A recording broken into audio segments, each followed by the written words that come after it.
안녕하세요, 스카치자입니다. 포핸드에서 대표적인 에러는 두 가지가 있습니다. 공이 뜨거나 네트에 걸리는 경우이죠. 여러분은 게임이나 랠리를 하면서 어떤 에러를 더 자주 경험하고 계신가요?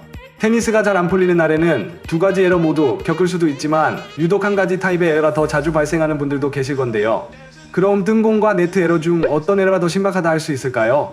공이 크게 뜨는 경우는 다행히도 공이 아웃되는 것을 끝까지 관찰할 수 있어 다음 스트로크에서 어떻게 수정하면 되는지 빠르게 피드백이 가능하지만 네트에 걸리는 에러가 자꾸 나온다면 수정할 기회조차 사라져버리죠.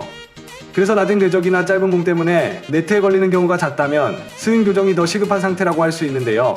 특히 이런 에러의 경우는 스트로크의 높이와 깊이 그리고 스핀 모두가 부족한 상태라서 수정하기가 더욱 까다로울 수 있습니다.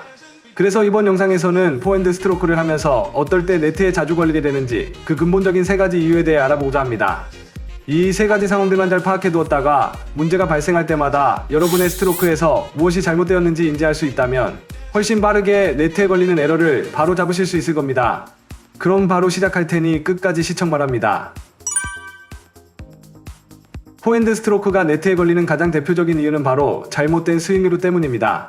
스윙 궤도가 적어도 네트 기준보다 위로 올라갈 때 공을 들어 올리면서 네트를 안전하게 넘길 수 있지만 네트를 향해 아래로 움직일 때는 대부분의 스트로크는 네트에 걸리게 됩니다. 그럼 어떤 상황에서 라켓이 아래로 향하는 하얀 궤도의 스윙이 나오게 되는 걸까요? 바로 라켓 드랍의 깊이가 충분하지 않을 때 아래로 향하는 포핸드 스윙이 나오게 됩니다. 프로 선수들의 유니턴과 테이크백을 보시면 라켓 팁을 세운다거나 자신만의 스타일로 큰 궤도를 그리며 포핸드를 준비합니다.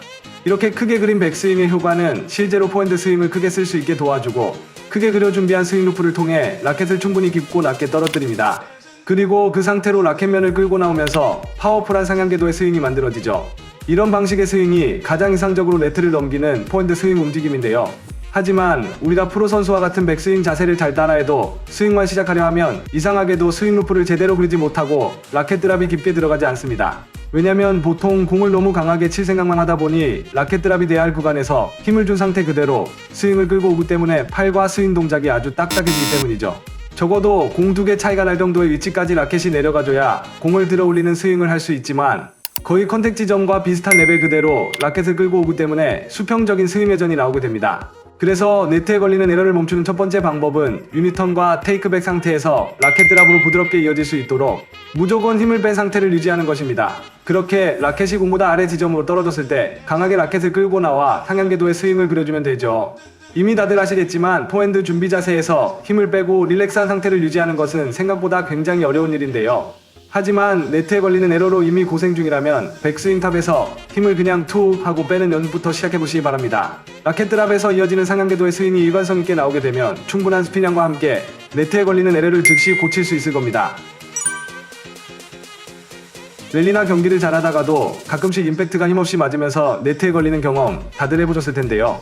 똑같은 파워로 스윙을 했는데도 불구하고 어떨 땐 라켓면이 얇게 맞으면서 네트에 공이 걸렸을 겁니다. 이런 경우는 대부분 스윙 타이밍이 너무 빨랐을 때 발생하는데요. 준비도 빠르게 잘하고 라켓 드랍을 잘 해두더라도 스윙 동작이 너무 앞서게 되면 임팩트는 얇게 맞게 됩니다.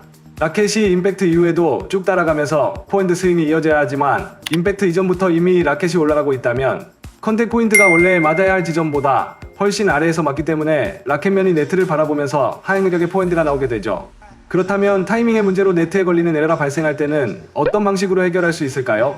유니턴에서 라켓과 팔을 분리하는 세퍼레이션 구간을 조금 더 길게 활용한다면 타이밍 문제를 개선할 수 있습니다.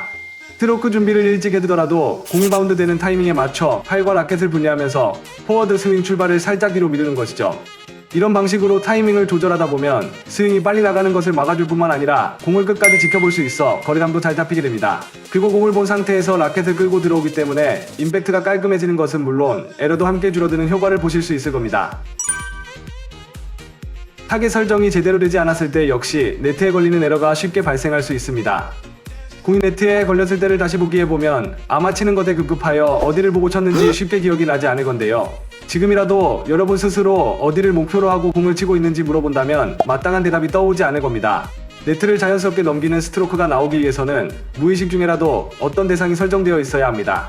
타스핀을 건다거나 깊게 공을 보낸다는 그런 막연한 느낌보다는 네트를 넘기기 위해 어느 정도 높이를 확보하고 쳐야 하는지를 스트로크 때마다 감을 잡고 있어야 하죠. 그럼 어느 정도의 높이로 타겟을 설정할 때 에러를 방지하기 적절할까요? 일단 아웃이 되는 공이더라도 네트에서 2배 정도의 높이로 공을 보내는 것이 가장 안정적일 수 있습니다. 이런 방식으로 스트로크마다 여러분만의 높이 범위를 설정해 두는 것만으로도 에러를 아주 쉽게 방지할 수 있죠. 거기에 추가적으로 네트 근처부터 시작해 점점 멀어지며 높이를 컨트롤하는 방법으로 연습을 해준다면 훨씬 효과적으로 높이감을 만들 수 있습니다. 코트 저 멀리 건너편을 목표로 잡는 것이 아니라 네트 위 어딘가를 목표로 잡고 짧은 위치에서 공을 넘기는 것부터 시작합니다. 그렇게 점점 멀어지면서 베이스라인까지 도달했을 때 여러분이 목표로 잡은 네트 위 어딘가를 넘기려면 스트로크에 어떤 요소가 필요할지 스스로 깨닫게 될 겁니다. 핀을 더 넣어서 코트 안으로 떨어지게 할지, 아니면 스윙 구간을 길게 써서 깊이를 더해야 할지, 얼마나 높게 쳐야 네트 위 타겟을 통과시킬지와 같은 변수들을 여러분 스스로 찾아내는 것이죠. 이러한 멘탈 프로그래밍으로 높이에 대한 인식이 바뀌면 스윙에서 수정해야 할 변수들이 자동적으로 조절되면서 공은 알아서 상대에게 도달하고 있을 겁니다. 오히려 너무 잘 치려고 할 때보다 네트 위로 잘 보내야겠다라고 생각을 바꾸는 것만으로도 에러가 확연히 줄면서 포핸드 일관성이 급격히 올라갈 겁니다. 여러분은 이번 영상을 통해 네트 에러 발생하는 대표적인 상황 3가지에 대해 아주 자세히 알게 되셨습니다. 포핸드가 걸릴 때마다 알려드린 3가지 상황에서 어떤 부분 때문에 에러가 발생했는지 잘 되짚어 보신다면 그동안 고생하던 에러를 누구보다 빠르게 바로 잡을 수 있을 겁니다. 저는 이번 영상과 같이 여러분의 테니스 실력을 가장 빠르게 끌어올리는 꿀팁으로 돌아오겠습니다. 구독과 좋아요를 누르신다면 절대 놓치는 일이 없으실 겁니다. 누구나 테니스 재미있게 스카치는 그날까지 스카치자였습니다. 감사합니다.